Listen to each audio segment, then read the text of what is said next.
Hello, welcome everyone. This is the quarterly webinar for Sheffield Resources. I think most of you are quite familiar with the format. Bruce will do a presentation and then we'll move on to Q&A. Last time, I think people had a problem finding the Q&A button. It's actually if you click on More and then Q&A, it will then attach itself to the bottom, but we'll get to that in a bit. Bruce, over to you. Thanks, Peter, and thanks everyone for joining again. As Peter said, pretty much the same format we've had for previous ones. Sorry, is there background noise there, Peter? I can turn mine off.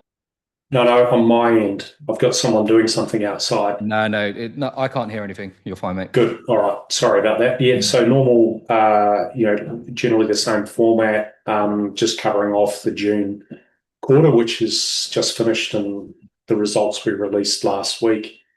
All right. Just reminder of corporate overview, focus on mineral sands, predominantly on Kimberley Mineral Sands, the Thunderbird mine, and that's what we'll speak mostly about today. We do still have the option for the South Atlantic project.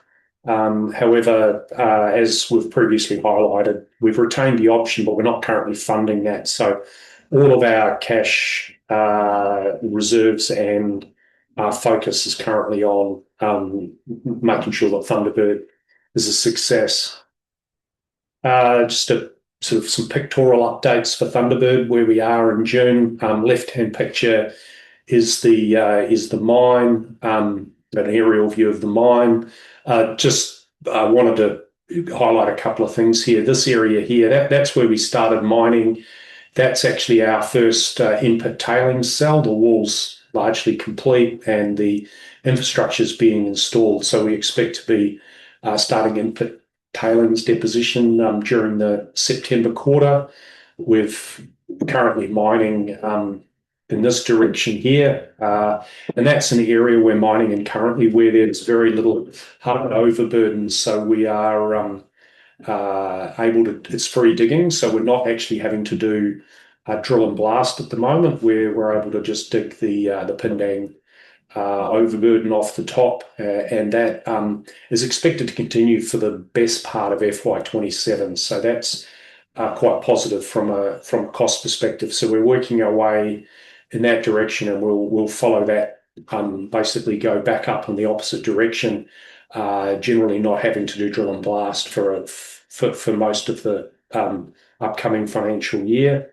On the right-hand side, the picture of the process plant, a lot of ilmenite stockpile on the stockpiles and so on. No real change with the process plant.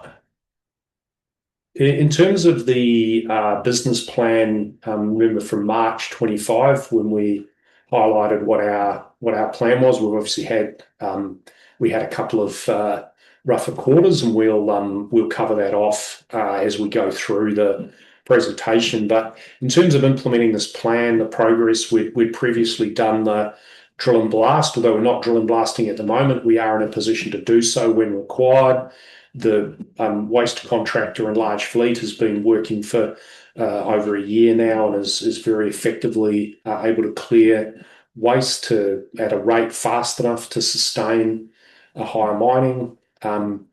In May, so in the quarter just past, we separated ore mining and DMU operation, which has it was an important step to improve the availability of both the ore mining fleet and the DMU, and we are seeing that benefit in the current quarter's production.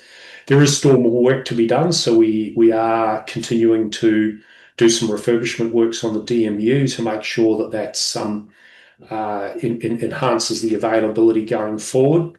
Overall, we still expect to achieve this plan, however, now later in FY27 rather than Q1, given the challenges we had earlier in the year.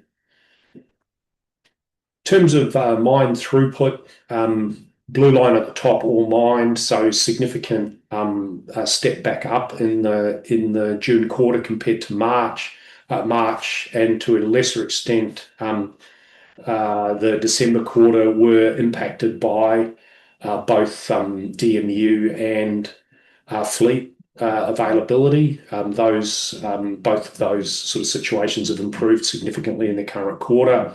Grade's fairly consistent, and so as a result, we ended up with improved rougher head feed production for the quarter. The other benefit of the fourth quarter over the third quarter, or June over March, was that in the March quarter we still have some, or we have, is when we have the main weather impacts from the wet season. June quarter, very little weather impact. In terms of the process plant recoveries, significant improvement quarter on quarter, basically back to around design and what we've been achieving historically. The basic issue there from a recoveries perspective, returning the plant back to its original design parameters, and then re-optimizing from there, and generally a focus on plant hygiene to ensure that we're getting optimal separation particularly in the WIMS units, the wet high intensity magnet units, and that appears to have overcome those challenges, and we now feel comfortable that we should be able to maintain the design recoveries going forward. I touched on ore production previously, so just showing it in another form, but including the forecast for the current quarter. As I said, we've got the KMS improvement plan underway. We have seen significant improvement in Q4 in the June quarter over the prior quarter. Noting that April was actually a similar month to the first quarter. April was still fairly heavily impacted by both DMU and fleet availability, and so really that better quarter largely reflects a stronger May and June, and not over a full 3 months. The fourth quarter forecast is to either achieve that or do better, either side of 3 million tonnes. We still have some refurbishment works which may impact ore mining during the quarter, hence the wider range of potential production for the coming quarter. In terms of zircon concentrate, the production was up quarter on quarter, largely reflecting the fact that we mined more ore and we had the improved recoveries. Shipments lagged that improved production, mainly due to one vessel. We had a co-load ilmenite and zircon due to ship late in the quarter. The vessel in the end was booked and arrived early in July, and so those sales slipped into the September quarter. The forecast for the September quarter is to at minimum achieve the production around about the production we just achieved, and a comparable amount of sales, and then with the potential to do effectively an extra 10,000, up to an extra 10,000 tonnes, depending on overall mine availability, etc. That would reflect, if we would achieve the upper end of that guidance, that would be a record quarter for zircon production. Ilmenite concentrate production, a similar story in terms of the production rebound, higher ore mined, and improved recoveries. The deferment of that shipment from June to July did impact the shipments. We expect to do catch-up shipment here in Q1, and so expecting further improvement in ilmenite production quarter on quarter, and higher ilmenite shipments as well. High tie, briefly touch on this. We've only produced it a couple of times, once a year or so ago, and then starting in the December quarter into March, and then however by early June we could see that the market was relatively weak for this product, and so we stopped producing it. However, we did ship what was produced. The reason for the market weakness was that product is for a reasonable amount of the value in it is actually is monazite as well as zircon and higher titanium ilmenite, and the market for monazite containing concentrates in China weakened a fair bit as a result of some changes in the permits or the availability or the ability to sell monazite concentrates onto monazite processors within China. There's been some changes in the regulations there, and so there was a reluctance from, or has been a reluctance from processors to buy monazite containing concentrates. We will look to restart that should the market uptick. It's not a core part of the product suite, but if we are able to sell it, it does allow some additional revenue. In terms of cash costs, are fairly similar quarter on quarter. There is a very strong focus on cost at KMS. With the restructuring of some contracts and so on, the KMS team is continuing to drive savings, which we would expect to see flowing through to these figures going forward. Partly higher volumes, but also lower underlying costs in a number of the key contracts. And then from a cash flow perspective for the quarter, showing it as negative operating cash flow. You may remember in March we actually had we had a deferral of a supply payment, which then occurred in this quarter. So there's a fair bit of movement quarter on quarter. I think as a rule, until we reach steady state, the cash flow will tend to bounce around a little bit from quarter to quarter. But overall, I think where we stand right now is we continue to be at current production and certainly at current pricing, operating cash flow positive on the basis of selling what we produce. And so it's a bit of an artifact of the numbers that shows the negative operating cash flow. The reality is if the revenues and costs were properly, the timing was aligned correctly with the periods, then the cash flow operating cash flow would be positive. And to put that in context, we do have a monthly cost burn, circa 20 million Aussie dollars. So even if it's only a couple of weeks of costs that are deferred, that's a pretty big swing on these cash flows.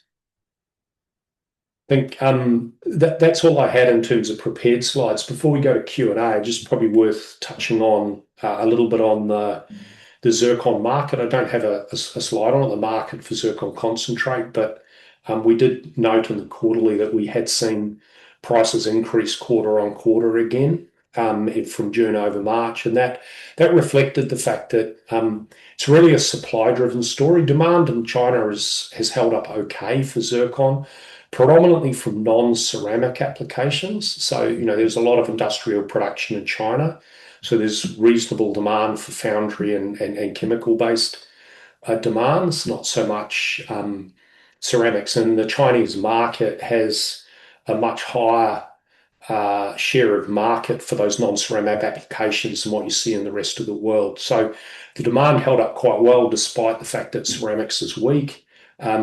Supply, as we know, there's been a number of unplanned supply disruptions around the world. And while some of those operations have restarted to a greater or lesser extent, there has still been less supply around than people anticipated. So we continue to see strong interest for product, and that seems to be likely to be sustained at least through the current quarter. And I think overall the outlook being shared by a number of industry commentators is that previously there was a sort of view that yes, it was this year was going to be stronger for a couple of quarters, but no one really knew what the back end of the year would look like. There seems to be a bit more confidence that the market will hold up at sort of at or even above these levels for the foreseeable future, which is encouraging. It's certainly reasonably significantly higher on where it was year on year, or at least the back end of last year as prices came off. We have seen a reasonable price recovery since then. I'll stop there and can take questions. Awesome. Thanks, Bruce. Just as a reminder to everyone, The Q&A button, it used to be on the dashboard at the very bottom in Zoom, but for whatever reason, the software's changed. And so you do need to click on the More button and then the Q&A button, and then you'll be able to submit questions. Just for those of you who want to submit some. We have had one come through already, Bruce. And Yeah. this is on the waste mining being now put onto shifts and drill and bust being suspended. They're asking, when does stripping resume, and if it has any impact on the C1 guidance for FY27?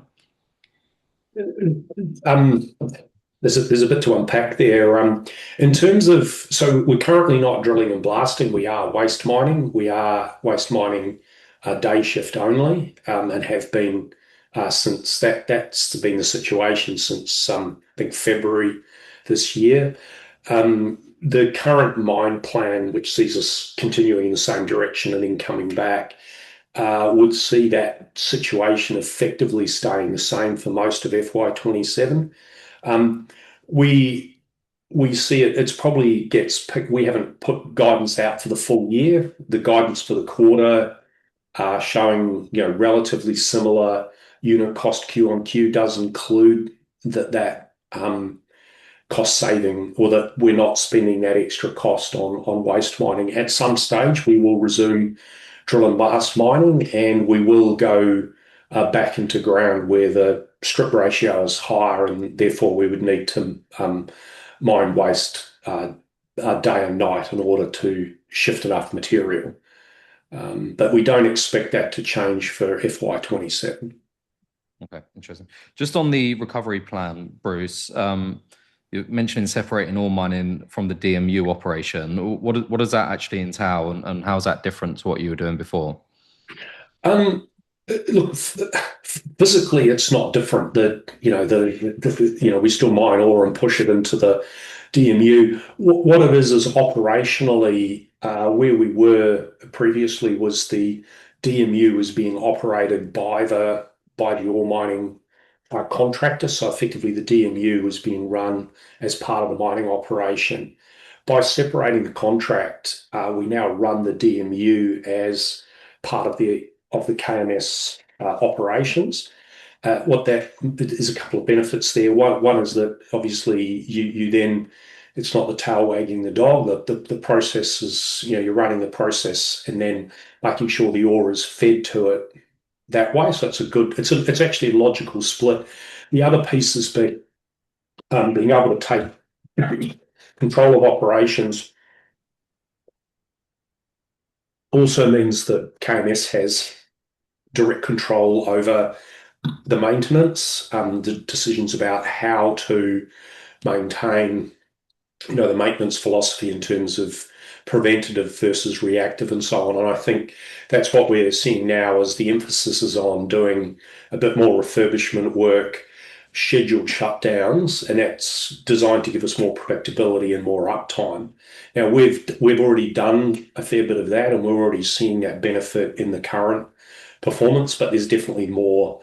There's potential to improve the availability and utilization further. Okay, amazing. That actually covers one of the other questions that has just come in as well. So Bruce, you were talking about there's some further works being done in this quarter, which is why the range is, I guess, a little bit wider than usual in terms of output.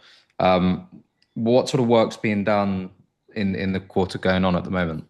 Yeah. So the range is probably wider on ore mined than we might have done in the past, rather than the concentrate production. There's sort of work. The DMU consists of two halves effectively in crude terms. There's an apron feeder, which is sort of from the ore hopper to the top of the screens, and then there's the screens themselves.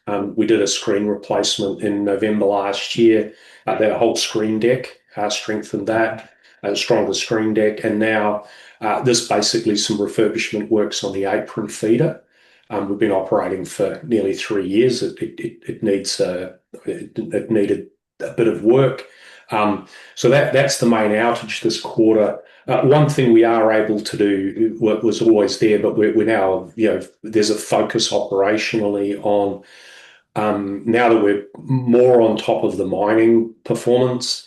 When the mine is running, the mine and wet concentrator running flat out, they have a higher capacity than the concentrate upgrade plant. That means we build an HMC stockpile at the process plant. What that means is when the mine is down, or the wet concentrate is down, we can actually continue to make concentrates from the stockpile. So we see what we expect to see is more stability in concentrate production than ore production.